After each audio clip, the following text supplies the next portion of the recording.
home service, childcare, pet waste removal, pet grooming, things where you're not maybe needing a specific location, but you're really kind of working with mobile stations, vans, and vehicles going to the client's home. So lots of different options. This is definitely an area that's been growing.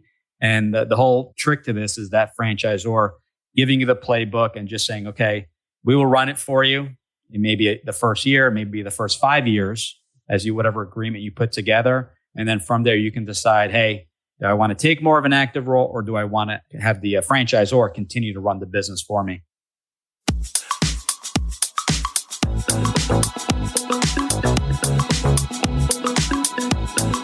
Hey, it's the Profit Answer Man, Rocky Lalvani. If you're new to the podcast, check out my interview with Mike Michalowicz. It's episode number 2. If you want to hear about each chapter in the Profit First book, go back and listen to episodes 3 through 13. Episode 1 is the why and how. On the Profit Answer Man, we learn money mastery without all the complicated accounting mumbo-jumbo, using a simple system. Your accountant is busy documenting your transactions and creating a rearview mirror of what happened. My guess is you don't even look at the reports they sent you. If you're like most business owners, you struggle with this, and it's not your fault. We aren't taught money in school, and accountants aren't taught how to be profitable. The Profit First system created by Mike Michalowicz works, and he certified me to help you implement the system in your business. Remember, the new equation is sales minus profit equals expenses. Let's face it, without cash flow, you can't pay your employees, buy needed materials, or pay your mortgage and support your family.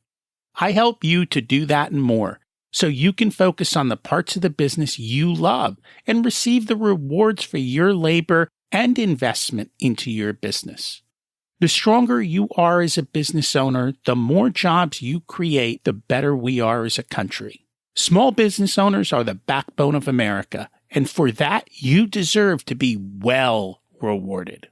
Just remember, more revenue does not equal more profit. That's why we focus on the bottom line.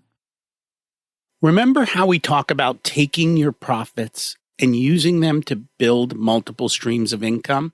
Today, we're going to show you how to open another business without having to put in the work and effort into running it. Just use your profits to build another stream of income by investing in another franchise where the franchisor will run it for you. How sweet is that? Plus, my friend Giuseppe is a Profit First fan, and he will share how it's helped him in his business. Giuseppe Grammatico is a franchising advisor who has owned a number of master franchise licenses and has enjoyed a successful franchising career, guiding over 200 individuals through business ownership, many for the first time. In addition to 2 decades in franchising, he also has 20 years of sales, marketing, and management experience. He's assisted over 1,000 individuals and businesses with their investments and has achieved over $1 billion in sales. Not everybody is motivated by money and fame, and Giuseppe knows this. He takes the overwhelming guesswork out of franchising opportunities, listening and teaching along the way, learning about his candidates' specific goals for their business and lives, and guides them down that dream path. Those bold enough to take action on their own are the ones that realize the freedom boldness can deliver. He doesn't even charge to do this, which is really cool. Let's meet Giuseppe. Welcome to the Profit Answer Man, Giuseppe Grammatico. It's great to have you join us today. Thanks, Rocky. Been looking forward to it. It's been a while since we caught up. So it has. Can you share a little bit about yourself and your business? Yeah, so Giuseppe Grammatico, that's a mouthful, and the spelling is below there. Worked on Wall Street, hated my job, and was always trying to figure out a way of starting my own business and kind of taking control of my life and time and financial freedom. So now I am a franchise coach and consultant, and I help people just do that, exactly that, helping people both leaving their job and getting into a business, and I help existing business owners invest in semi-passive investments as one of the investment vehicles. So I'm in New Jersey, married, 2 kids, and love what I do, and we're able to help quite a few people. And business ownership should give you freedom. And if it's not, well, you probably haven't implemented Profit First to its fullest capacity yet. Yes, I agree with that. Now, you use Profit First in your business. Can you tell us, how did that change? So we were just talking about this before the show. So we were talking about, like, where was I introduced to it? And you actually introduced me years ago when I first started my podcast.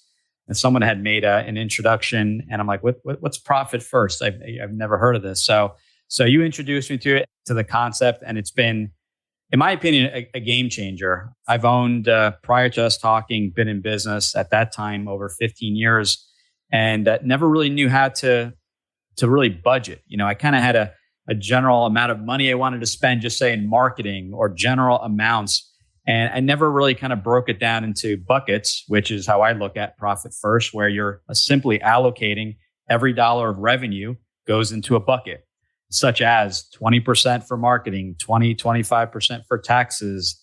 You have your salary, your net income at the end of the year, putting money aside for retirement. I think I have 5 buckets in total, which are 5 separate accounts, savings accounts, checking accounts at the bank. And for every dollar that comes in, they all get distributed amongst those 5 accounts. And I never have to stress at the end of the year. With my previous business, it was making sure I paid sales tax. I don't have sales tax in my current business, but now it's all about, putting aside money for taxes. So I don't have to stress. I have the exact amount needed for the quarterlies. So I just did my taxes, and literally last night, my accountant told me the amount needed, which was a small amount. I anticipated an amount owed, but because I utilized Profit First, because I put aside a percentage, which was 20% of the gross, which is maybe we need to work on that, because that was a little bit light. But the gross, not the net, but the gross revenue, we put those amounts aside so that every quarter I took, the first 3 months of the year, paid my quarterly, and there's no surprises. I could sleep at night. And the big thing, and not to spend a ton of time on it, but one thing that's super important is, when we first interviewed, I had you on the show, we talked about Parkinson's law, and really it's, having these budgets and being, really disciplined with the amounts of money in each account, because as a business owner, you can always find ways to spend on things, right? I mean, we were just talking about what marketing companies and video editors were charging, from a couple of $100 to tens of thousands of dollars. So if you work within your means, and if you did $10,000 in business in January, and I have a 20% allocation, so $2,000 for marketing, I need to work within that amount. There's no borrowing. There's no going over. My marketing spend is $2,000. I try to go under that amount. And then if I have a larger month, bigger month, obviously have much more there. So, in summary, it's just a great way to keep all the numbers in line. No surprises for taxes. You're working within your means of that 20% towards the marketing spend. And, I went to graduate school and had my MBA in investment and finance. Never do we talked about a budget, but not really as specific as Profit First. So I wish they teach this at the local universities. I think it would be a game changer, but it's been a complete game changer for my business, and just, at the end of the day, reducing a lot less stress at the end of the day. It is. In the book, Mike recommends 15% for taxes, but that's for the average business. What I find is, especially for solopreneurs, if you're running a business without a lot of overhead and most of the money is coming to you as salary, then your tax percentages need to be 20, 25%, sometimes even a little bit higher. And you just cover for your taxes. And so it works. And it's like you said, it's been allocated. It's not yours. As much as we all hate paying taxes, as long as the money's there and we get the profit and the benefit of our business and life is good, then we move on. We don't want to spend money just to lower taxes if it isn't going to help us in the long run. And I think too often that's what business owners do. They spend more than they should, get in a cash flow crunch, and then sure, you saved a couple bucks on taxes, but you spent 4 or 5 times more on whatever it is you spent it on. I agree. You're working within your means and budget. You figure out ways to cut the expense, maybe do some of it yourself, maybe hire. We were talking, previously about a virtual assistant. So there are other options to maybe cut back on costs. But absolutely, I recommend this to everyone. And the key is separate accounts so that you're not, it's not in one account and you're pulling that money out and then to repay it later. That doesn't work. So you need to be disciplined. It'll take you an hour, go to the local bank or do it online, get your accounts. Each account is a bucket and life's much easier. And guess what? I get to pay myself and not worry about having to spend all this money, have nothing left. We're also in it for the lifestyle. And, I'm able to pay myself more because I'm holding myself to that budget. And that is most important. And first of all, so it's not really a budget, it's an allocation, right? Right. Because people hate budgets. But whatever your allocation is, that's what you got to stay within your allocation and it works. So the question I get with our clients who work with us for like 18 months and are disciplined and do what they're supposed to, they're like, I've never had so much cash. What am I supposed to do with this? And we tell them, remove it from the business and build another stream of income.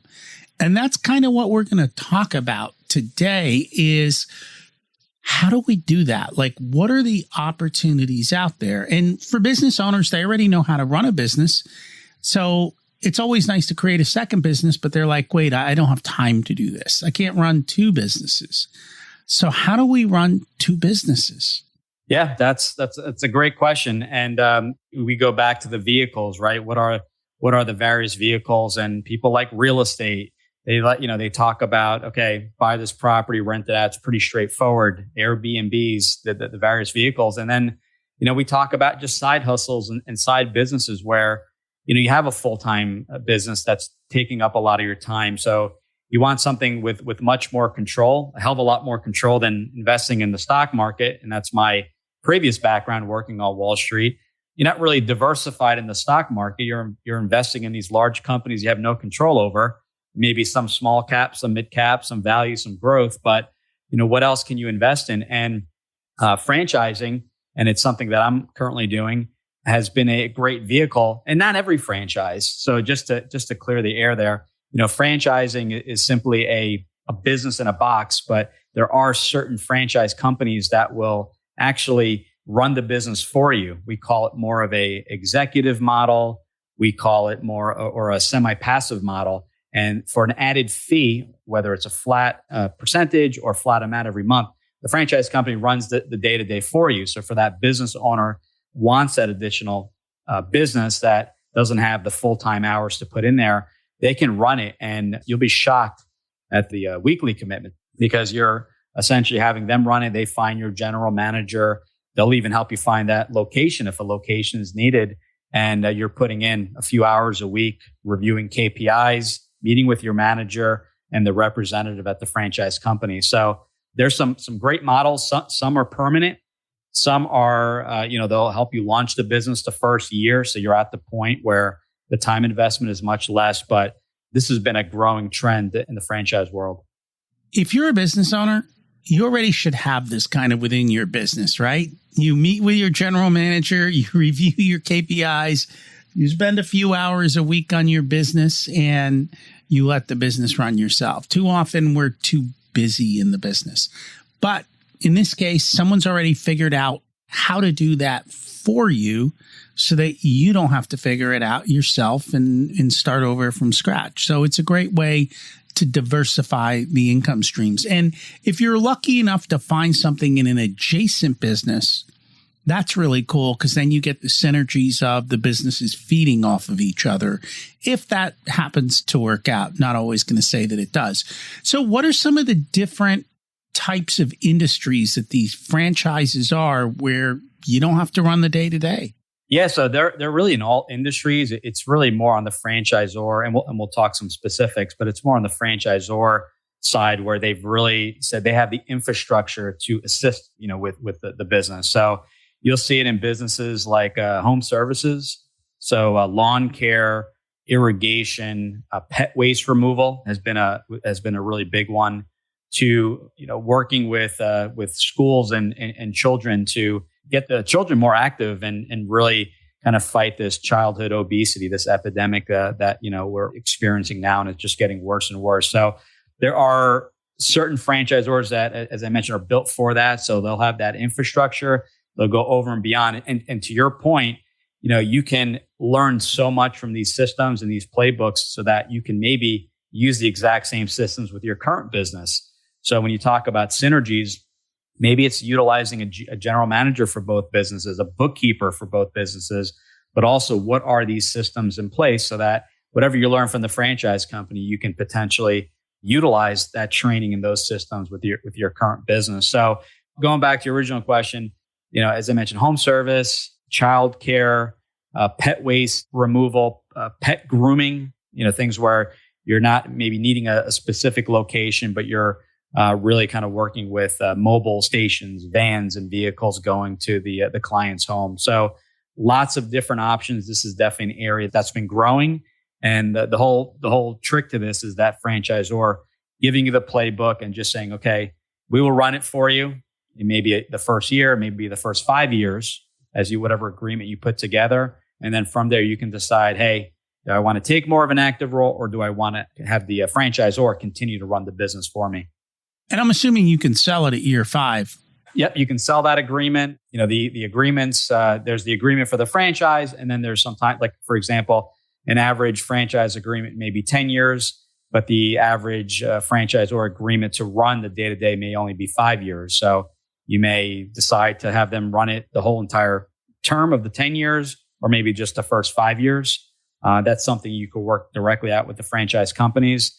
But yeah, it's really, I talk about franchising as an unfair advantage. Well, now this is a more of an unfair advantage because you have them kind of figuring out to the point where they're hiring, you may have the final say in the general manager you hire. So they'll find the GM, interview them, and you may be involved in the final stage to make that decision. It may be to finalize and sign off on the lease for a location, a warehouse, or whatever is needed for that business.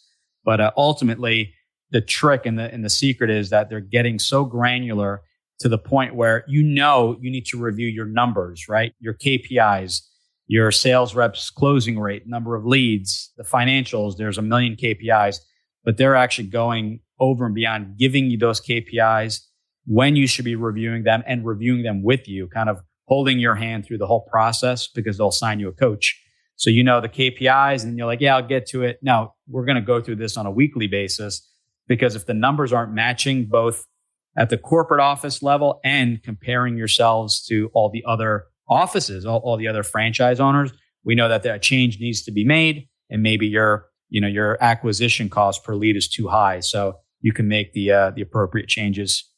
With so many choices, how do you pick which is the right one for you?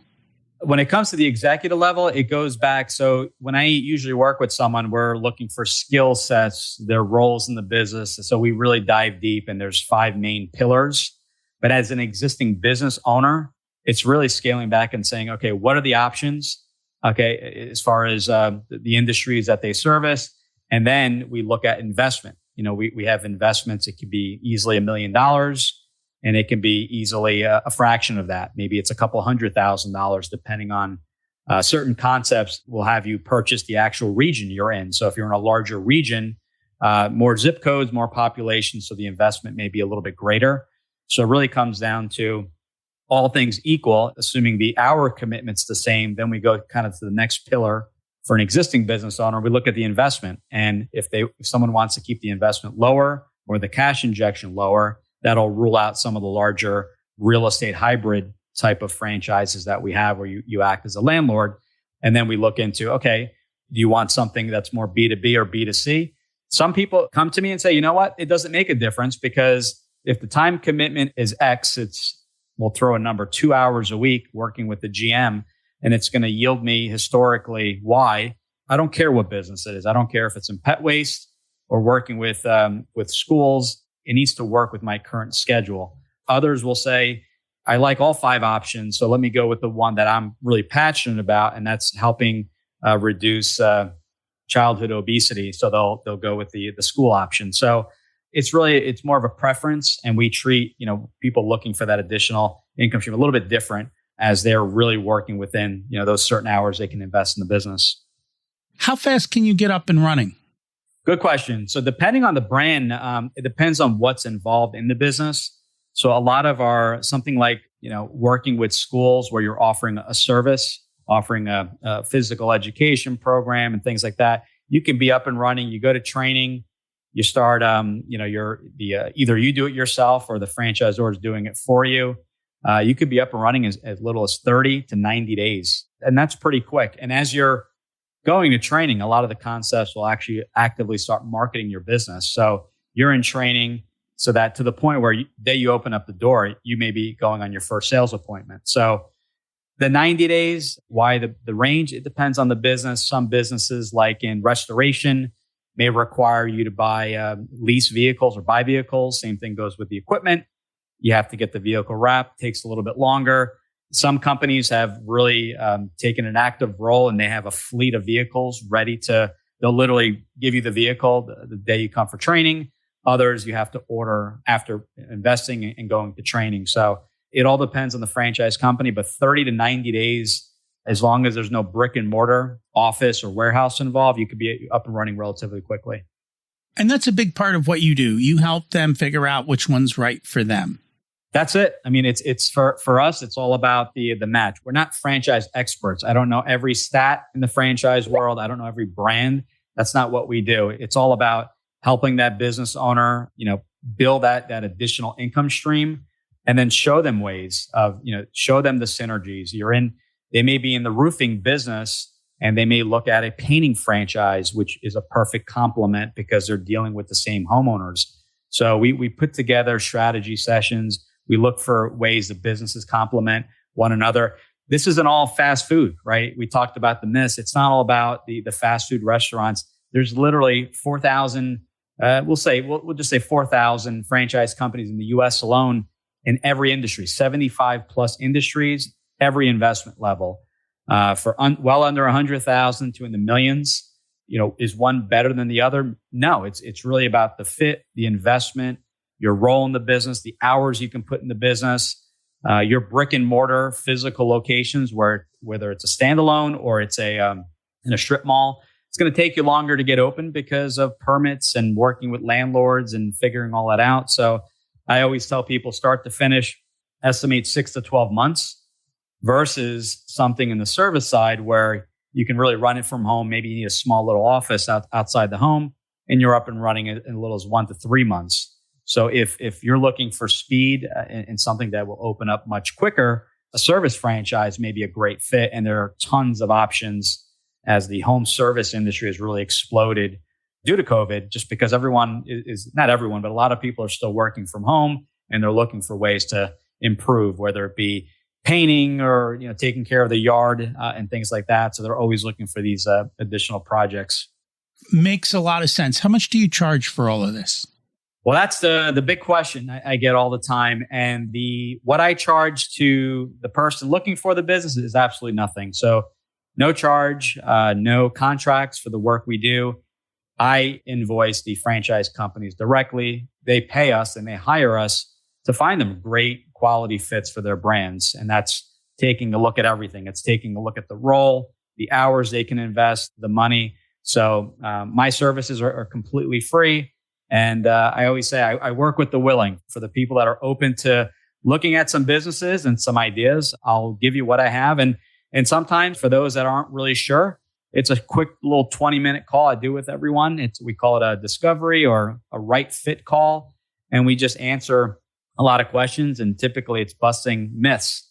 I don't want to be in fast food. I don't have millions of dollars. And then we find out that's not the case. There's so many other options. So for those that maybe the investment is a little greater, we talk about funding options.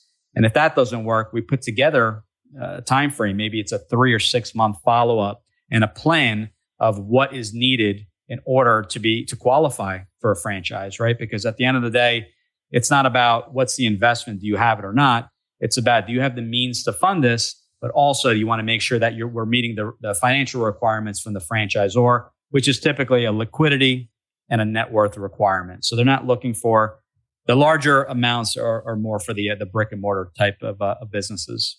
Can't go wrong when you don't have to pay. I always like that. Yeah, the service is free, and I always say the catch is that you have to put up with my jokes.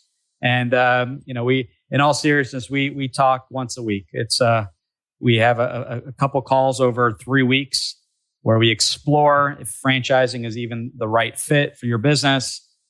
We go into the specifics of the requirements and the characteristics, and on our third call, we dive into 2-3 brands that could potentially match, and I make the introduction. So as soon as I make that intro, you're getting an email within 24 hours, 24 business hours, saying let's chat. Here's a little bit of background of who we are, who our ideal franchisee is, because that's crucial. Franchisor has to know who their ideal franchise avatar, who's the right fit, and then they'll supply you with a franchise agreement and a list of franchisees you can eventually speak with and validate and get their experience.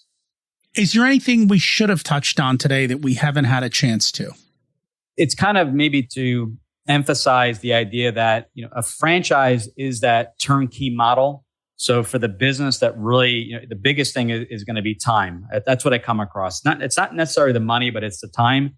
You have options out there, whether it's lower investment of a couple $100,000 to numbers that can sky's the limit. So really, figuring out if this is something you're interested in, then let's chat for 20 minutes, because you'll be shocked at the funding options, the ways you can leverage your current business, right? To say, okay, I have equity in this business. I have real estate. I can actually leverage what I currently have, the cash flow I have, in order to fund this business, utilizing profit first, right? We talked about all these great buckets. One I left off was, having money aside for future investments, right? You have that net income. So, and we talked about it as far as, net income profitability, but what am I going to do with it? So maybe there is an allocation into the stock market. I invest in the stock market every month, but that's not where most of my money is. Most of my money have been in my businesses, reinvesting in various skill sets in myself, and then all these additional income streams. So if you don't have the funds now, put together that plan with Rocky to figure out what's that bucket look like, what's that percentage, and how long to accumulate. We'll throw a number, $100,000 in liquidity in order to invest in that business. But I truly feel you owe it to yourself, to anyone that's thinking about it. We'll kind of go through there. We talk about non-franchise and franchise businesses. We talk about resales and brand new businesses. And for everyone listening, I'm offering my book. It's Franchise Freedom, right on our website, thefranchiseguide.com. You click on the book button, and it's my 48-page book, and it kind of gives an overview of the franchising world, who it's for, and kind of the next steps. And I usually have people read this book and then contact me afterwards, and we answer those questions that have really been tugging at you as to what a franchise could mean for your current business. That is awesome. Thank you so much for doing that. And thank you so much for joining us today. It was a pleasure, Rocky. Thanks for having me. Can you run your business on a couple hours a month? That's the way it should be. The right person in charge, a good dashboard with your key performance indicators to tell you how it's going, and a short meeting to check in to make sure it happens. We've had guests on in the past who built businesses like that. Definitely something to strive for. What are your plans for your profit? I like to use my profits to build more wealth in other businesses, real estate, or investment portfolios. And remember, you don't need more resources. You need to be more resourceful with the ones you have. Remember to focus on the bottom line so you can be wealthy too. If you'd like for us to be a part of your profitability journey, we have different programs available ranging from do-it-yourself to one-on-one coaching. Our course, The Profit Blueprint, teaches you everything you need to know to transform your profitability. There are 3 different tiers ranging from DIY to done with you so that businesses of all sizes can get the support that's best. Join the waitlist in the show notes to get more information and be a part of the next cohort. If you want a done-for-you service, you can hire us as your chief profitability officers.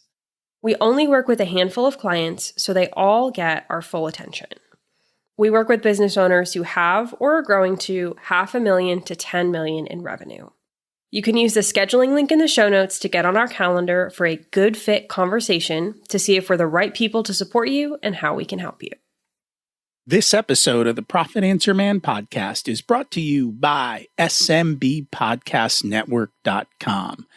The network is a collection of podcasts and shows from around the internet which focus on bringing you interviews with amazing guests who share actionable advice, ideas, and information for small and medium-sized business owners and entrepreneurs.